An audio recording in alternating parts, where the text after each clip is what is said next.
Ένα παιδί είναι μονάκριβο. Ένα παιδί πεθαίνει κάθε δευτερόλεπτο. Όταν πεθαίνει ένα παιδί, πέφτει βαθύτατο σκοτάδι το ξημέρωμα. Όταν πεθαίνει ένα παιδί, οι λέξεις και οι φωνές συντρίβονται, τριγύρω ο κόσμος καταραίει. Λέξεις και λέξεις, σκέψεις και σκέψεις. Δεν θέλω να γράψω, δεν θέλω άλλο. Γιατί, για ποιον, αφού ο κόσμος δεν αλλάζει και δεν χωράνε αυτές οι σκέψεις σε αυτόν τον κόσμο. Μα ξαφνικά ο άνεμος έπαψε να τη στροβιλίζει και είδα μπροστά μου ένα παιδί. Θυμήθηκα τότε αυτό που πάντα θα με ακολουθεί, αυτό που έχω μέσα μου, και άκουσα μία φωνή πληγωμένη. Συνέχισε, μη σταματάς, συνέχισε να γράφεις.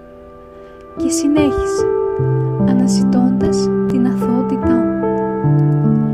Όταν πεθαίνει ένα παιδί, στην άκρη αφήνει για λίγο το παιχνίδι του. Και ενώ θαρώ πως όλα αλλάζουν, ανακαλύπτω ίχνη στον χρόνο, σκάβοντας βαθιά. Ένα παιδί ψάχνει κάτι γνώριμο, μα όλα γύρω ξένα. Ένα παιδί ξυπνά κάθε φορά που εγώ σαστίζω πόσο παιδί ακόμα κουβαλά ο ώριμος εαυτός μου. Όταν πεθαίνει ένα παιδί, στην άκρη στέκεται ένα δέντρο λυπημένο.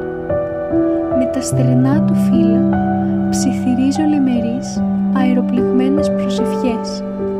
Όμως εγώ κοιτώ βαθύτερα και πέρα βλέπω πως το μικρό παιδί είναι ο ποιητής του αύριο, που τώρα απλώς το δέντρο αφουγκράζεται.